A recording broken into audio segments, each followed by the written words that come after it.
Hello student, my name is Rohit Penuli and I am from ICT virtual class Dehradun. कैसे हैं आप सभी? मेरे ख्याल से बहुत अच्छे होंगे, फिट होंगे, फाइन होंगे। बच्चों, हम class 11th chapter number 2 structure of atom यानी परमाणु की संरचना के बारे में पढ़ रहे हैं। और अभी तक हमने क्या किया बच्चों? अभी हम जो आपके पास रदरफोर्ड ने एटॉमिक मॉडल दिया था, उसको मैंने आपको बताया था कि किस तरीके से रदरफोर्ड का एटॉमिक मॉडल प्रस्तुत हुआ था हमारे सामने। कुछ खामियां थी उस मॉडल में जो पूरी नहीं हो पाई, जिसको रदरफोर्ड एक्सप्लेन नहीं कर पाए, है ना। एक्चुअल मॉडल सही था, लेकिन वो एक चीज बता नहीं पाए कि ऐसा क्यों हो रहा है जब उनसे क्वेश्चन पुट अप किए गए। तो उसके बाद नील बोर आए और उन्होंने अपना एटॉमिक मॉडल प्रस्तुत किया। लेकिन नील बोर ने अपना मॉडल देने से पहले कुछ बातें ध्यान दी, ठीक है ना। उन बातों को हमें लेके चलना है, ठीक है ना। उन बातों को हमें पढ़ना है। जैसे कि जो रेडिएशंस होती हैं आपके पास, विकिरण होते हैं, उन्होंने उस पर ध्यान दिया कि जो विकिरण है यानी रेडिएशंस है, उनका ड्यूअल नेचर होता है। यानी रेडिएशंस वेव की तरह भी होती हैं, तरंग के जैसे भी होती हैं, और रेडिएशन पार्टिकल के जैसे भी होती है, कण के जैसे भी होती है। अभी तक आपने प्रीवियस क्लासेस में पढ़ा है कि जो मैटर यानी पदार्थ है वो कण से मिलकर बना है ना। अभी तक आपने क्लास 9th में पढ़ा कि जो मैटर है is made up of particle. Matter कण से मिलकर बना है, पार्टिकल से मिलकर बना है। एक नई बात सामने आई कि जो रेडिएशंस होती हैं उनपे वेव कैरेक्टर तो होता ही होता है, साथ में साथ पार्टिकल कैरेक्टर भी होता है।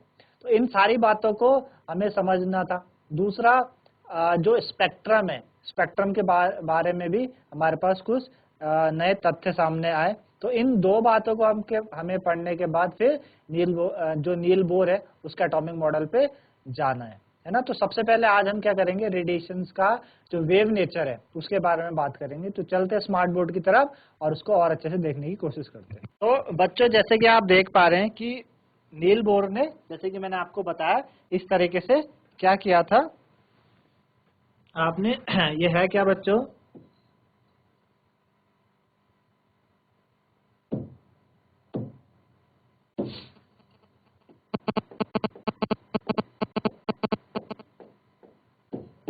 ठीक है, क्या है? विद्युत चुंबकीय विकिरण की तरंग प्रकृति, ठीक है ना। यानी वेव नेचर ऑफ, क्या है? Wave nature of electromagnetic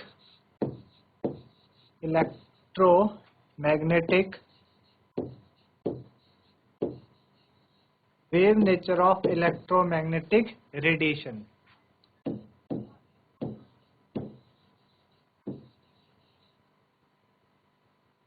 wave nature of electromagnetic radiation.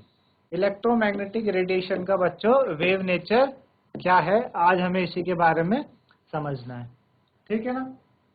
आज हमें इसी के बारे में बात करनी है। तो जैसे कि मैंने बताया कि आपके जो 19वीं सदी के मध्य में जितने भी आपके पास साइंटिस्ट थे, उन्होंने क्या किया था कि जो आपके पास गर्म वस्तुएं होती है ना, जो गर्म वस्तुएं होती है यानी बॉडीज होती है, गर्म हॉट ऑब्जेक्ट्स होते हैं, उनसे क्या निकलती है? रेडिएशंस निकलती है। क्या निकलती है? उनसे रेडिएशन निकलती है। तो उनसे रेडिएशंस निकलती भी है, अवशोषित भी होती है और उत्सर्जित भी होती है। यानी निकल भी रही है और एब्जॉर्ब भी हो रही है। इस तरीके से वहां पर चीजें चलती थी, ठीक है ना। तो इन ऑब्जेक्ट्स को हमने क्या बोला? हमने इन जो रेडिएशंस निकलती है, हीटेड ऑब्जेक्ट, जो गर्म बॉडियों से रेडिएशन निकलती है, हमने इनको क्या नाम दिया कि ये थर्मल रेडिएशंस है ना। थर्मल से आप समझते हैं ना, थर्मल का क्या मतलब होता है? थर्मल मीन्स हीट से रिलेटेड। तो हमने बोला क्योंकि इन गर्म वस्तुएं थी, तो बोला कि क्या है ये? आपकी थर्मल रेडिएशंस है। तो उन्होंने क्या किया? उन्होंने आपके जो थर्मल रेडिएशंस है इनको जानने की कोशिश की कि जो थर्मल रेडिएशंस हैं ये किससे बनी है ना।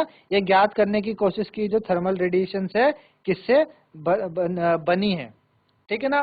तो उस टाइम हमारे पास एक फैक्ट होता है कि जो थर्मल रेडिएशंस है उन पे क्या होती है? इलेक्ट्रोमैग्नेटिक वेव्स होती हैं, वेरियस फ्रीक्वेंसीज की और वेवलेंथ की, है ना। एक वेल नोन फैक्ट था कि जो थर्मल रेडिएशंस है, थर्मल रेडिएशंस में क्या होती हैं, इलेक्ट्रोमैग्नेटिक वेव्स, यानी विद्युतीय तरंगे होती हैं, अलग अलग फ्रीक्वेंसी की, अलग अलग आवृत्ति की और अलग अलग तरंग दैर्ध्य की, अलग अलग वेवलेंथ की, ठीक है ना।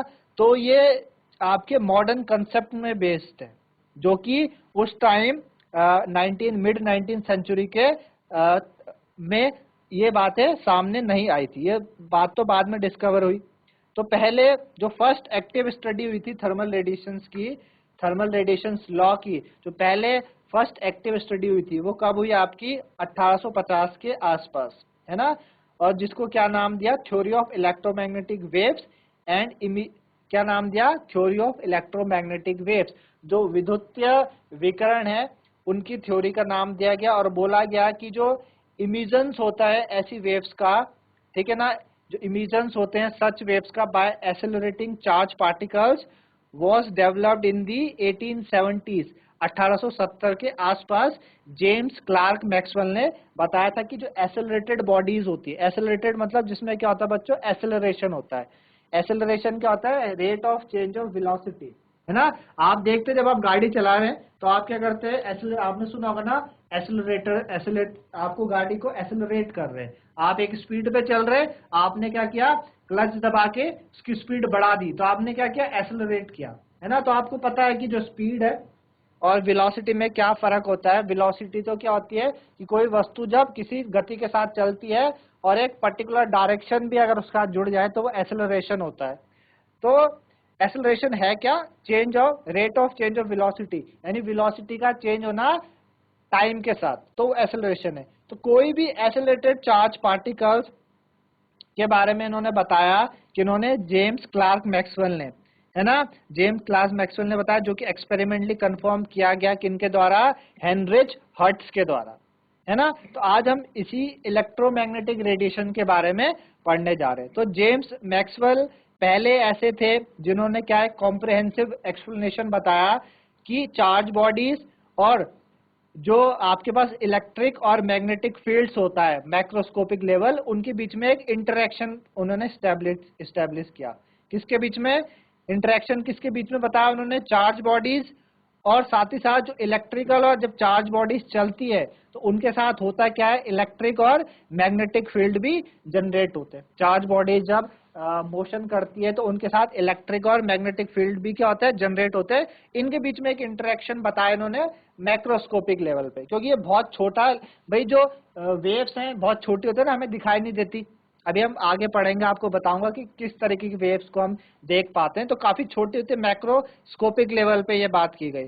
तो उन्होंने बोला, ये सजेस्ट किया कि जब भी electrical charge particles moves under acceleration, जब भी कोई इलेक्ट्रिकल यानी विद्युतीय चुंबकीय कोई कण क्या करता है, चलता है अंडर एक्सेलरेशन, तो उसमें ऑल्टरनेटिंग इलेक्ट्रिकल और मैग्नेटिक फील्ड प्रोड्यूस्ड होते हैं। क्या होते हैं, ऑल्टरनेट इलेक्ट्रिक फील्ड और मैग्नेटिक फील्ड क्या होते हैं, प्रोड्यूस्ड होते हैं। और इन फील्ड, ये जो फील्ड्स हैं आपके वेव्स के फॉर्म में ट्रांसमिट होते हैं। ये जो फील्ड है इलेक्ट्रिक और मैग्नेटिक फील्ड, ये आपके वेव्स के फॉर्म में ट्रांसमिट होते हैं, जिनको क्या नाम दिया, इलेक्ट्रोमैग्नेटिक वेव्स बोला या इलेक्ट्रोमैग्नेटिक रेडिएशंस बोला। क्या बोला कि जब भी कोई चार्ज बॉडी जब चलती है, चार्ज बॉडी चलती है तो उस टाइम क्या होता है बच्चों, उस टाइम आपके कुछ इलेक्ट्रिक और मैग्नेटिक फील्ड भी प्रोड्यूस्ड होते हैं, ट्रांसमिट होते हैं, और इन फील्ड, ये जो फील्ड्स हैं ये आपके वेव्स के फॉर्म में ट्रांसमिट होते हैं इस तरीके से, है ना। जैसे तरंगे होती है ना, ऐसे तरंगे आपने देखी होगी, समुद्र में कभी गए तो समुद्र के किनारे क्या आती है, बीच के किनारे, अगर आप कभी गोवा वगैरह में जाए तो बीच के किनारे ऐसे तरंगे आती है ना, वेव्स होती है, समुद्र में वेव्स होती है, तरंग होती है। तो इन्होंने क्या नाम दिया उनको, ये बोला कि ये क्या होती है, तरंग जैसी होती है। कैसे होती है, वेव्स की जैसे होती हैं। और क्या नाम दिया इन्हें, इलेक्ट्रोमैग्नेटिक वेव्स बोला। क्या बोला इनको, इन्हें बोला कि ये है क्या, इलेक्ट्रोमैग्नेटिक वेव्स है, इलेक्ट्रोमैग्नेटिक रेडिएशन है। अब जो लाइट है, लाइट भी तो एक तरह की क्या है, light is a form of radiation. Light भी क्या है, आपकी रेडिएशन के जैसे है। ये हमको कब पता चलता है, हमें पता चला अर्ली डेज से पता चलता है हमें कि न्यूटन ने क्या कहा था कि light was suppose to be made of particle, Newton ने तो ये बताया था ना कि जो लाइट है वो किससे मिलके बनी है, पार्टिकल से मिलके बनी है। प्रकाश भी क्या है, विकिरण का एक रूप है। जो प्रकाश है, प्रकाश भी क्या है बच्चों, एक विकिरण का रूप है जिसकी जानकारी वर्षों पूर्व से है, पर आपके पुरातन काल से इसकी प्रकृति के बारे में समझने की काफी कोशिश की गई। तो पूर्व में जो न्यूटन थे, न्यूटन ने प्रकाश को कणों या कणिकाएं का बना हुआ माना जाता था। लेकिन 19वीं शताब्दी में प्रकाश की तरंग प्रकृति भी क्या हुई, हमारे सामने आई, है ना। तो पहली बार मैक्सवेल ने बताया कि जो प्रकाश तरंगे है वो क्या करती हैं, उनके पास विद्युतीय और चुंबकीय व्यवहार से संबंधित होती है। जो लाइट वेव्स होती हैं, लाइट वेव्स के पास भी क्या होता है, विद्युतीय और चुंबकीय व्यवहार होता है। लेकिन जो विद्युतीय और चुंबकीय तरंग की गति की प्रकृति थोड़ी क्या होती है, जटिल होती है। तो उनके कुछ गुण है हमारे पास, है ना, कुछ गुण है उनके, किनके, इलेक्ट्रोमैग्नेटिक वेव्स के। तो इस तरीके से आप देख पा रहे होंगे। तो क्या क्या है, सबसे पहले हमारे पास होता है क्या है, आप देख पा रहे होंगे इस तरीके से। ये आपके पास क्या है, एक्स, ये आपके पास देखिए एक्स एक्सिस है, ये इधर आपके पास वाई एक्सिस है, इस तरीके से जेड एक्सिस है ना। 3 डायमेंशन में है, ये 3 डायमेंशन में है बच्चों, इस तरीके से ये एक्स एक्सिस, ये वाई एक्सिस और ये जेड एक्सिस। इस तरीके से बच्चों ये क्या है, जेड एक्सिस है ना। 3 एक्सिस होती हैं 3 डायमेंशन में, क्योंकि आप देख पा रहे ये सारी सारी चीजें जो लाइट है ये क्या चलती है, 3 डायमेंशनल्स होती हैं। तो 3 एक्सिस है इनके पास, एक्स एक्सिस, वाई एक्सिस और जेड एक्सिस। तो आप देख पा रहे होंगे कि जो ऑसिलेटिंग इलेक्ट्रिक और magnetic field produced by oscillating charge particle are perpendicular to each other, ठीक है ना। यानी आपके पास जो ऑसिलेटिंग इलेक्ट्रिक और मैग्नेटिक फील्ड होते हैं, जब भी चार्ज पार्टिकल चल रहा है ना, तो उसके साथ क्या होता है, इलेक्ट्रिक और मैग्नेटिक फील्ड भी निकल रहा है। जैसे आप देख पा रहे हैं यहाँ पे विद्युतीय क्षेत्र घटक, ये क्या आपके पास विद्युतीय क्षेत्र घटक यानी इलेक्ट्रिक, ये क्या है बच्चों, electric field component, electric field component, ये क्या है बच्चों, इलेक्ट्रिक फील्ड कंपोनेंट है। और ये आपके पास क्या है, चुंबकीय क्षेत्र घटक यानी magnetic field component, magnetic field component क्या है, मैग्नेटिक फील्ड कंपोनेंट है। तो बोला गया कि जब भी कोई चार्ज पार्टिकल चलेगा तो उसके साथ इलेक्ट्रिक और मैग्नेटिक फील्ड भी होगा, जो कि एक दूसरे के क्या होता है, परपेंडिकुलर। आप देख पा रहे हो इलेक्ट्रिक फील्ड कंपोनेंट और magnetic field component are perpendicular, दोनों के दोनों क्या है बच्चों, एक दूसरे के लंबवत होते हैं। क्या होते हैं, लंबवत होते हैं। और साथ ही साथ they are perpendicular to the direction of propagation of wave, और जिस डायरेक्शन में वेव चल रही है उसके भी क्या होते हैं, उसके भी परपेंडिकुलर होते हैं, है ना। Electric field component, magnetic field component आपस में परपेंडिकुलर तो होते हैं, साथ ही साथ जिस डायरेक्शन में वेव चल रही है उसके भी क्या होते हैं, परपेंडिकुलर होते हैं, जैसे कि आप फिगर में देख पा रहे हैं। दूसरी बात कि आपके जो साउंड वेव्स और जो वेव्स वाटर में निकलती है ना, तो उनके जैसे नहीं, ये इलेक्ट्रोमैग्नेटिक वेव्स को किसी मीडियम की आवश्यकता नहीं होती है, वैक्यूम में भी क्या कर सकती है, ट्रेवल कर सकती है। ये क्या कर सकती है, वैक्यूम में भी क्या कर सकती है, ट्रेवल कर सकती है। इन्हें क्या चाहिए होते हैं, इन्हें किसी माध्यम की आवश्यकता नहीं होती। ध्वनि और जल तरंगों के विपरीत जो विद्युतीय चुंबकीय तरंग होती है, इन्हें किसी माध्यम की आवश्यकता नहीं होती, ये निर्वात में भी गति कर सकती है। मतलब ये वैक्यूम में भी क्या कर सकती है, गति, है ना। वैक्यूम से आप समझते हैं, वैक्यूम का मतलब क्या होता है, वैक्यूम का मतलब क्या है बच्चों, जहां बिल्कुल भी एयर ना हो, एयर क्या हो, जहां एयर अब्सेंट हो, बिल्कुल भी एयर ना हो, उसे वैक्यूम कहते हैं, है ना। आपने सुना होगा वैक्यूम क्लीनर, है ना। वैक्यूम क्लीनर क्या होता है, पूरी एयर को बाहर फेंकवा देता है। तो निर्वात कहते हैं इसको, वैक्यूम कहते हैं। तो इन्हें कोई मीडियम की आवश्यकता नहीं है, अगर कोई मीडियम ना हो तो वैक्यूम में भी ट्रेवल कर सकती है, ठीक है ना। तीसरी बात उन्होंने बोला कि अब ये तथ्य है अच्छी तरह स्थापित हो चुका था कि जो विद्युतीय चुंबकीय विकिरण है वो कई प्रकार के होते हैं, है ना। जो आपके इलेक्ट्रोमैग्नेटिक रेडिएशंस है वो काफी तरह की होती हैं, जो कि क्या करती हैं, जो क्या करती है, जिनकी तरंग दैर्घ्य आवृत्ति एक दूसरे से भिन्न होती है। मतलब इलेक्ट्रोमैग्नेटिक रेडिएशन अलग अलग तरीके की हो सकती है, डिफरेंट डिफरेंट तरीके की हो सकती है। उनकी तरंग दैर्घ्य यानी वेवलेंथ और आवृत्ति यानी फ्रीक्वेंसी दोनों की अलग अलग हो सकती है ना। तो ये सारे के सारे मिलके एक क्या बनाती है, एक विद्युतीय चुंबकीय स्पेक्ट्रम बनाती हैं। क्या बनाते हैं, विद्युतीय चुंबकीय स्पेक्ट्रम बनाती हैं, इलेक्ट्रोमैग्नेटिक स्पेक्ट्रम बनाती हैं। क्या बनाती है बच्चों, ये क्या करती हैं, इलेक्ट्रोमैग्नेटिक, ये आपके पास सामने क्या है, इलेक्ट्रोमैग्नेटिक स्पेक्ट्रम है।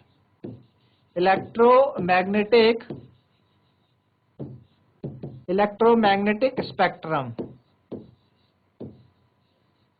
क्या है बच्चों, ये आपके पास इलेक्ट्रोमैग्नेटिक स्पेक्ट्रम है। क्या है, इलेक्ट्रोमैग्नेटिक स्पेक्ट्रम है ये, है ना। तो इसमें क्या होता है, स्पेक्ट्रम के भिन्न भिन्न क्षेत्रों के भिन्न भिन्न नाम है ना। आपके क्या है, भिन्न भिन्न क्षेत्रों के भिन्न भिन्न नाम है। तो इलेक्ट्रोमैग्नेटिक स्पेक्ट्रम आपको नीचे ये आपको दिखा रखा है, इस तरह से स्पेक्ट्रम है ना। ये आपके पास नीचे क्या है, तरंग दैर्घ्य होती है ना। और ये थोड़ा उसका ऊपर लार्ज डायग्राम है, जिसमें कि आप देख पा रहे हो यहाँ पे आप, क्या आपके पास ये तरंग दैर्घ्य है, इसको क्या कहते हैं, तरंग दैर्घ्य, वेवलेंथ क्या कहते हैं, वेवलेंथ कहते हैं। और ऊपर आपको क्या दे रखी है, म्यू, ये आपके पास क्या है बच्चों, ये आपके पास फ्रीक्वेंसी है।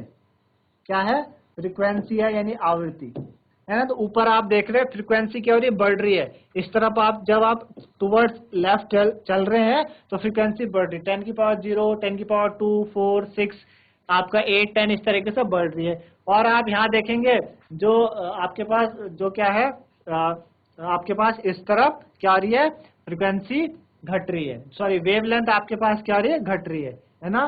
10 की पावर इधर देखिए आप कितना है, आपके पास 6 है, 4 है, 2 है, फिर 0, इस तरफ आप चलेंगे तो जो वेवलेंथ है, तरंग दैर्घ्य है, वो क्या हो रही है, घट रही है। तो फ्रीक्वेंसी बढ़ रही है और वेवलेंथ क्या है, घट रही है। तो आप देखेंगे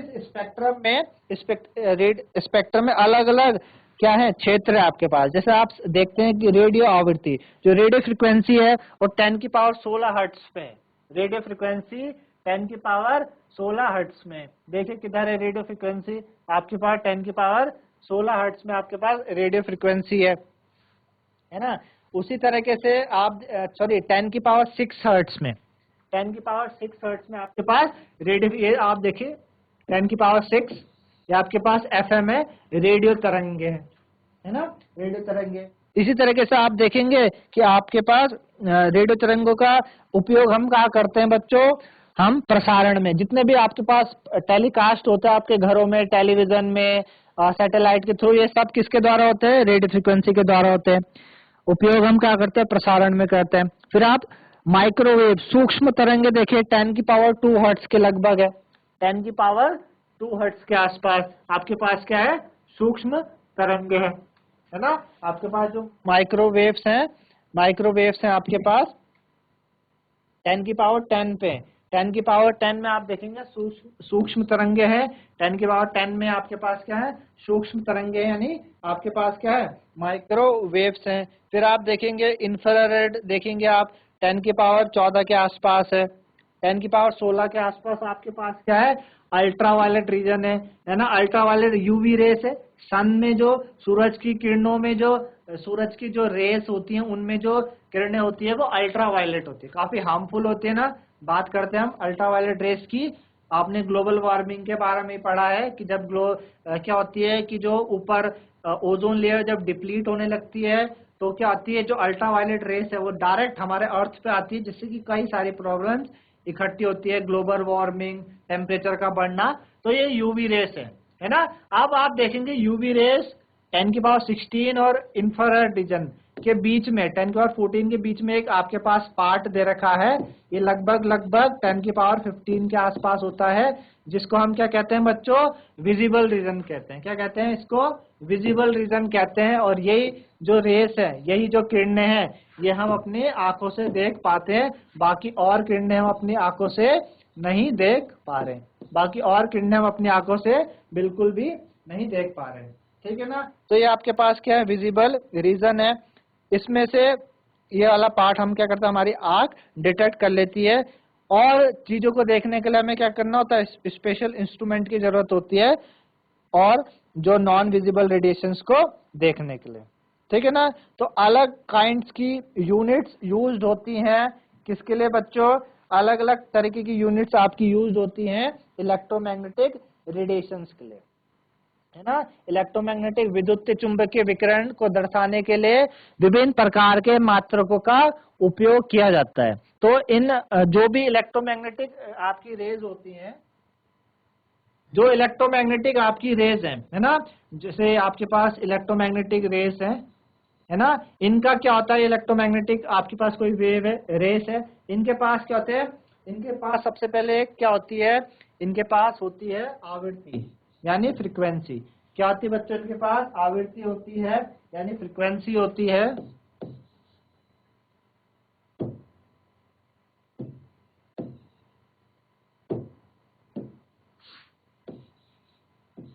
आवृत्ति होती है बच्चे इनके पास यानी फ्रीक्वेंसी,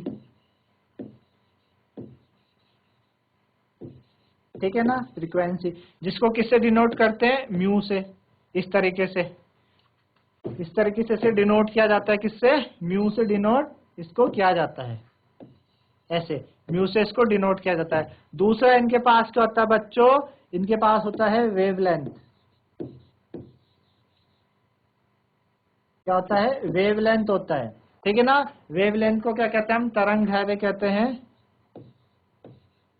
तरंग दैर्घ्य।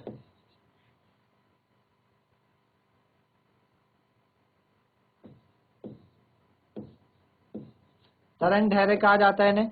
कैसे दर्शाते हैं, इस तरह से लैम्डा से दर्शाते हैं। तो इन वेव्स की आवृत्ति होती है, तरंग दैर्घ्य होती है, ठीक है ना। तो आवृत्ति का जो आपके पास एसआई मात्रक है, आवृत्ति का एसआई मात्रक क्या होता है बच्चों, हेनरिक होता है, हेनरिक हर्ट्ज के नाम पे पढ़ा गया है, हर्ट्ज होता है, या फिर सेकंड इनवर्स भी कहते हैं। जो फ्रीक्वेंसी को हम दर्शाते हैं, किसे दर्शाते हैं, हर्ट्ज से भी कहते हैं और सेकंड इनवर्स भी कहते हैं। जो फ्रीक्वेंसी, आपकी फ्रीक्वेंसी क्या होती है, आवृत्ति क्या होती है, नंबर ऑफ वेव्स। फ्रीक्वेंसी आपकी क्या होती है बच्चों, number of waves that passes a given point in 1 second. एक सेकंड में कितनी वेव्स आपकी किसी पॉइंट से पास हो जाए, है ना। एक सेकंड में कितनी जो तरंगे है एक पॉइंट से पास हो जाए, वो क्या होती है, आपके पास फ्रीक्वेंसी होती है। उसकी एसआई यूनिट्स क्या होती है बच्चों, हर्ट्ज होती है, सेकंड इनवर्स भी लिखते हैं।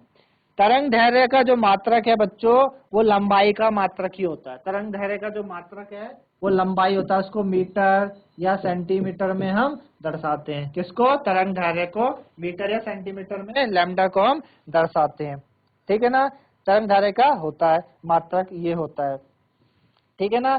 तो तरंग दैर्घ्य का मात्रक लंबाई के मात्रक होना चाहिए। समानता इसका जो माप है मीटर में होता है। अच्छा, विद्युतीय चुंबकीकरण बहुत छोटा है, इसलिए हम इसको क्या, इसकी जो छोटी छोटी तरंग दैर्घ्य की तरंगे होती है, इसलिए हम इसका अलग अलग मात्रों का क्या इस्तेमाल करते हैं। कभी हम देखोगे आप मीटर कर रहे हो, सेंटीमीटर कर रहे हो, पिकोमीटर कर रहे हो, इस तरीके से अलग अलग मात्रों का हम क्या करते हैं इसमें यूज करते हैं। क्या करते हैं बच्चों, इसमें यूज इस तरीके से किया जाता है, तो ठीक है ना। तो वैक्यूम में हर तरह की इलेक्ट्रोमैग्नेटिक वेव्स होती हैं, वैक्यूम में हर तरह की इलेक्ट्रोमैग्नेटिक वेव्स होती है, वेवलेंथ को छोड़ के भी।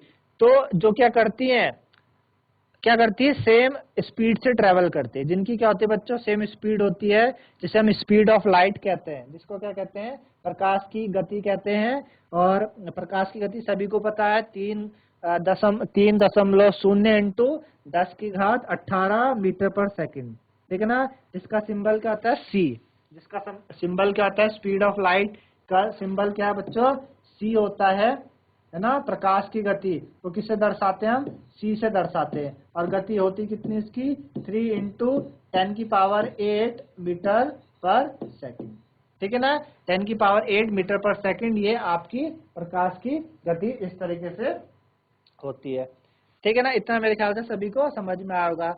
तो जो हमने 3 चीज पढ़ी, अभी हमने बोला कि जो वेव होती है, जो विद्युत चुंबकीय विकिरण है, उसको दर्शाने के लिए अलग अलग तरीके के क्या है, मात्रकों का उपयोग हमने किया, आवृत्ति का उपयोग किया, हमने बोला तरंग दैर्घ्य होते उसके पास, और सी। तो इन तीनों का क्या है बच्चों, एक रिलेशन है। इन तीनों को क्या है, एक रिलेशन स्टैब्लिश हुआ है। क्या रिलेशन इन तीनों का, इन तीनों का रिलेशन क्या है, किस किस के बीच में, फ्रीक्वेंसी, वेवलेंथ और speed of light, c is equal to mu lambda.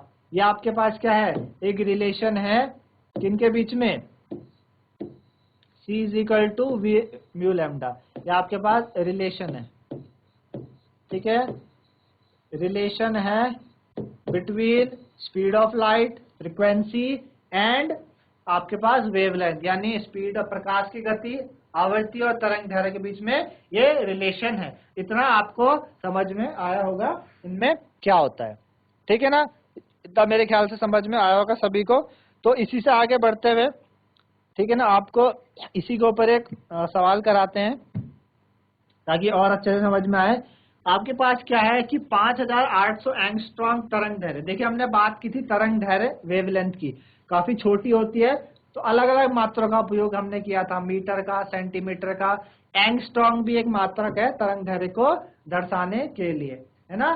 तो 5800 एंगस्ट्रॉम तरंग दैर्घ्य वाले पीले विकिरण की तरंग संख्या और आवृत्ति की गणना कीजिए, तरंग संख्या और आवृत्ति की गणना कीजिए। तो सबसे पहले आप आवृत्ति, आपको पता है कि आवृत्ति होती क्या है, फ्रीक्वेंसी, आपको पता है फ्रीक्वेंसी आवृत्ति होती है, जिसको हम उस रिलेशंस के द्वारा निकाल सकते हैं। लेकिन एक नया चीज आई आपके पास, तरंग संख्या, है ना, तरंग संख्या। इस तरंग संख्या को क्या कहते हैं बच्चों इंग्लिश में, वेव नंबर, क्या कहते हैं, वेव नंबर, इसे कहा जाता है वेव नंबर कहा जाता है। तो वेव नंबर होता क्या है, पहले वेव नंबर के बारे में हम बात कर लें, उसके बारे में आपको बताएंगे कि वेव नंबर है क्या बच्चों, है ना।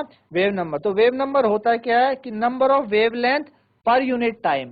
वेव नंबर है क्या, number of wavelength, number of wavelength,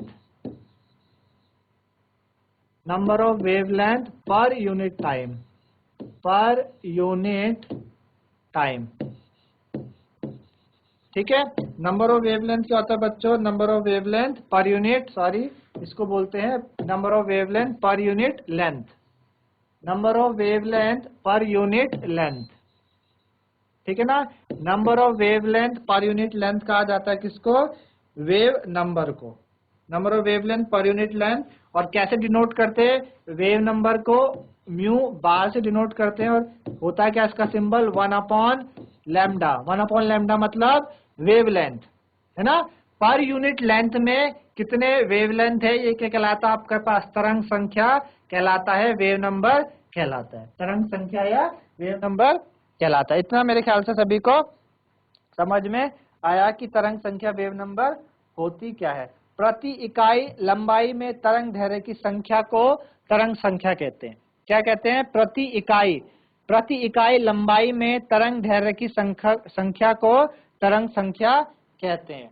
और जो इसका मात्रक होता है, जो इसका मात्रक होगा वो क्या होगा बच्चों, अगर इसका एसआई मात्रक आप देखें तो जो वेवलेंथ का मात्रक होगा उसका इनवर्स चले जाएगा। अगर सपोज आप वेवलेंथ को मीटर में ले रहे हो, अगर आप वेवलेंथ को मीटर में ले रहे हो तो इसका मात्रक क्या हो जाएगा बच्चों, मीटर इनवर्स हो जाएगा। अगर आपने इसको सेंटीमीटर में लिया तो इसका मात्रक क्या हो जाएगा, सेंटीमीटर इनवर्स हो जाएगा, है ना, क्योंकि मीटर है, क्योंकि ऊपर जाएगा ना, मीटर जब ऊपर जाएगा तो मीटर इनवर्स, जब सेंटीमीटर ऊपर जाएगा तो सेंटीमीटर। इतना तो सभी को पता है ना कि बच्चों जैसे अगर 1/m लिख रहे हैं तो इसकी पावर 1 है, जब भी ऊपर जाता है कोई भी चीज ऊपर से नीचे या नीचे से ऊपर जाती है उसका साइन चेंज हो जाता है, तो ये ऊपर जाके m इनवर्स हो जाएगा, है ना। तो इसी तरीके से जो वेवलेंथ का तरंग दैर्घ्य का मात्रक होगा उसका इनवर्स कर देंगे हम, तो हमें तरंग वेव नंबर यानी तरंग संख्या का मात्रक भी पता चल जाएगा। आई होप सभी को इतना समझ में आया कि तरंग संख्या होती क्या है। अब इसको निकालते हैं कि किस तरीके से हम इनको जो हमको बोला है वेवलेंथ निकालने के लिए, इस तरीके से हम निकालेंगे, है ना। तो हमको पहले जो दिया है उसको लिख लेते हैं और फिर इसको करते हैं, ठीक है ना, फिर करते हैं। तो सबसे पहले हमें दिया क्या बच्चों, सबसे पहले हमें दिया है कि 5800 एंगस्ट्रॉम की तरंग दैर्घ्य, यानी हमको लैम्डा की वैल्यू दी है, वेवलेंथ दिया है 5800 एंगस्ट्रॉम। ये आपके पास क्या है बच्चों, एंगस्ट्रॉम है, क्या है, एंगस्ट्रॉम। अब इस एंगस्ट्रॉम को हमको चेंज करना है, मीटर में कर देते हैं या सेंटीमीटर में कर देते हैं। तो अगर आपको सेंटीमीटर में करना है बच्चों तो ये कितना हो जाएगा, 5800 इंटू 10⁻⁸ ये किस में है? सेंटीमीटर में। इसमें बच्चों ये सेंटीमीटर, और मीटर में करना है तो ये हो जाएगा 5800 इंटू 10⁻⁻10 मीटर में चले जाएगा, है ना, इसमें चले, तो ये मीटर सेंटीमीटर में चेंज हो जाएगा, है ना। यानी एक एंगस्ट्रॉन्ग में कितने मीटर होते हैं? एक एंगस्ट्रॉन्ग में 10⁸ सेंटीमीटर होते हैं, एक एंगस्ट्रॉन्ग में 10⁻⁻10 मीटर, इसलिए तो हमने इसको चेंज किया ना। यानी 1 एंगस्ट्रॉन्ग बराबर कितना? 10⁻⁻10 मीटर और 10⁻⁸ सेंटीमीटर, है ना। ये हमने तभी तो क्या किया, इसको चेंज किया, और ये आपके पास रिलेशन है एंगस्ट्रॉन्ग और मीटर सेंटीमीटर के बीच में, है ना। इसीलिए तो हमने क्या किया, इसको चेंज किया आपके पास इस तरीके से एंगस्ट्रॉन्ग को करने के लिए। अब हमको क्या निकालना बच्चों? हमें तरंग संख्या निकालनी है, जिसको म्यू बार से हम डिनोट करते हैं, जो बता आपको 1/λ होता है ना। तो 1/λ, लैम्डा आपको क्या दे रखा है? लैम्डा आपको मीटर में ले लेते हैं हम, 5800 इंटू 10⁻⁻10, है ना, ये मीटर में है ना, ये मीटर में। अब इसको कैसे सॉल्व करेंगे बच्चों? देखो मैं क्या करता हूँ, 10⁻⁻10 को ऊपर ले जा लेता हूँ, ये 10⁻10 हो जाएगा, नीचे आपके पास क्या बचेगा? 5800 बचेगा। आप क्या करो, अब इसको क्या कर सकते हैं, तो इन दो जीरो से मैं क्या करता हूँ, इसको ऐसे लिख सकते हैं, इसको लिख सकते हैं 10⁻10 अपॉन 58 इंटू 10⁻2। तो देखो इस 10⁻2 से इस 10⁻10 से 10⁻2 कटेगा, ऊपर आपके पास क्या बचेगा? 10⁻8, और नीचे क्या बचेगा? 58, है ना। तो 1/58 इंटू 10⁻, इसको ऐसे लिख सकते हैं ना, 10⁻8, और यहाँ पे आपके पास क्या है? 1/58। जब आप इसको 1 को 58 से आप डिवाइड करोगे, है ना बच्चों, तो आप 1 को 58 से आप क्या करोगे? डिवाइड करोगे, और उसके साथ कितना आता है देखिए, 1 को जब आप क्या करते हो 58 से डिवाइड करते हो तो कितना आता है? तो ये लगभग आएगा आपके पास 1 डिवाइडेड बाय 58, ये आएगा 0 पॉइंट कितना आएगा? ये आपके पास आएगा बच्चों 0.01724 इंटू 10⁸ आया, है ना, इतना आया, 10⁸ आया, ठीक है ना, 10⁸ इतना आ गया। अब मैं क्या कर रहा हूँ बच्चों, इसको मैं जो है डेसिमल है, इसको मैं स्टैंडर्ड, आपने छोटी क्लास में पढ़ा होगा 8, 9, 10 में स्टैंडर्ड यूनिट्स क्या होते हैं। किसी भी चीज को अगर स्टैंडर्ड में लिखना है तो पहले वाले डिजिट के बाद दशमलव आना चाहिए, पहले वाले डिजिट के बाद दशमलव आना चाहिए। तो ये दशमलव मैं क्या कर रहा हूँ, एक के बाद शिफ्ट करूंगा, इस दशमलव को मैं एक के बाद, तो मैं किधर चल रहा हूँ बच्चों? राइट की तरफ चल रहा हूँ, मैं ऐसे राइट की तरफ चलूंगा। जब मैं दशमलव को शिफ्ट करूंगा तो देखो ये दशमलव दो डिजिट्स के बाद लगेगा, 0 और 1 के बाद, ऐसे 1.724 इंटू क्या होगा बच्चों, जब हम राइट की तरफ चलते हैं तो 10 की पावर क्या जाती है? घट जाती है। क्या होती है बच्चों? घट जाती है। तो ये कितनी हो जाएगी? 2 चला ना, मैं 2 इस तरफ चला, 2 पद इस तरफ चला, तो 8 से 6 हो जाएगी मीटर इनवर्स। तो ये आपके पास बच्चों क्या आया? वेव नंबर आया कितना? 1.724 इंटू 10⁻6 मीटर इनवर्स। इस तरीके से आपने वेव नंबर निकालना, मेरे ख्याल से इतना समझ में आया होगा। दूसरा आवृत्ति निकालने में, आवृत्ति कैसे निकालते हैं बच्चों? देखिए आवृत्ति निकालने के लिए क्या करें,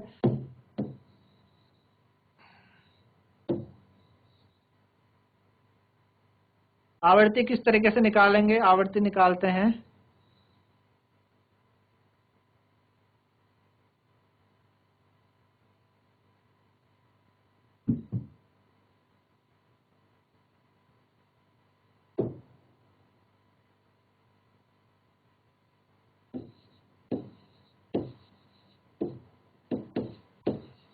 ठीक है। हमने पढ़ा भी एक रिलेशन C = म्यू लैम्डा पढ़ा हमने, हमें आवृत्ति म्यू निकालनी है, तो म्यू कितनी हो जाएगी बच्चों?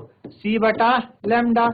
C हमारे पास क्या है? अभी बताया था आपको 3 × 10⁸8, है ना, 3 × 10⁸8 मीटर पर सेकेंड, ठीक है ना। और लैम्डा हमने कितना ले लेना है? 5800 गुणा 10⁻10 मीटर, है ना, 10⁻10 मीटर। कैसे सॉल्व करेंगे देखो, इसको सॉल्व करने का तरीका जैसे मैंने आपको बताया 3 इंटू 58 इंटू 10 की पावर 2, ऊपर हमारे पास क्या है 10 की पावर 8, 3 इंटू 10 की पावर 8 मीटर पर सेकेंड स्पीड ऑफ लाइट होती है। तो इस 2 से 8 कटेगा, हम क्या अच्छा 3 को जब 8 से भाग देंगे, 3 को जब 58 से भाग देंगे तो कितना आएगा देखते हैं। 3 को जब आपने 58 से भाग दिया तो आया 0.05, कितना आ रहा है 0.051724 ले लेते हैं इंटू 8 में से 2 गया तो 10 की पावर 6 बचा, है ना, 10 की पावर 6। अब स्टैंडर्ड यूनिट में चलना है, इसको स्टैंडर्ड में लाना है, 5 के बाद दशमलव लगाना है तो लगा लो भाई, 5 के बाद दशमलव, इस दशमलव को इधर शिफ्ट करो, 3 प्लेस जाएगा, 1 2 3 के बाद लग रहा ना भाई 1 में जाने को उसको 3 क्या चलने पड़े, 3 प्लेस चलने पड़ेंगे। तो 1 2 सॉरी हमें 5 के बाद लगाना है तो हम क्या करते हैं 2 पे लगा लेते हैं, है ना, 5 पे लगाना है तो 2 डिजिट के बाद हमें जाना पड़ेगा। इसके बाद 2 तो 5.1724 इंटू कितना हो जाएगा 10 की पावर। अब राइट की तरफ चले, अभी बता, जब आप राइट की तरफ चलोगे डेसिमल तो पावर घट जाती है, डिक्रीज हो जाती है, तो कितनी हो जाएगी 6 से 4 हो जाएगी, और क्या आ जाएगा सेकंड इनवर्स आ जाएगा, है ना। आपको बताया था फ्रीक्वेंसी की यूनिट क्या होती है, सेकंड इनवर्स होती है। तो कितना आ जाएगा बच्चों यहाँ पर सेकंड इनवर्स ये आ जाएगा। तो इस तरीके से आपने देखा आपके पास ये आया।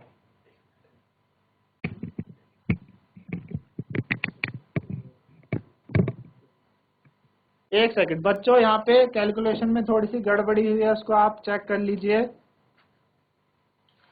यहाँ पे आप देखिए हमारे पास ऊपर -10 था, इसको थोड़ा सा आप ठीक कर लीजिए।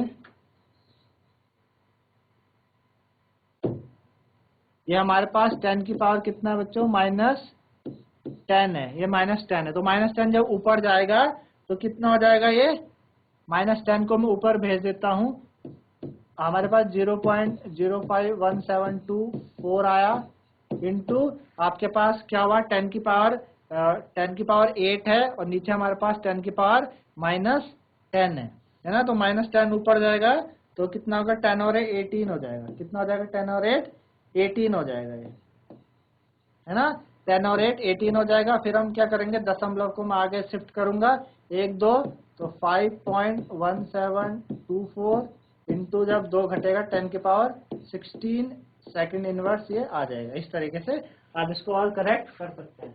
तो इस तरीके से बच्चों आपने आज जो वेव नेचर है, तरंग प्रकृति है विकिरण की, वो पढ़ी आपने, वो समझी, और क्या क्या उसको मात्रक होते हैं दर्शाने के लिए तरंग को, आवृत्ति, है ना, फ्रीक्वेंसी, वेवलेंथ, तरंग दैर्ध्य और स्पीड ऑफ लाइट, उनके बीच में आपने एक रिलेशन एस्टेब्लिश किया।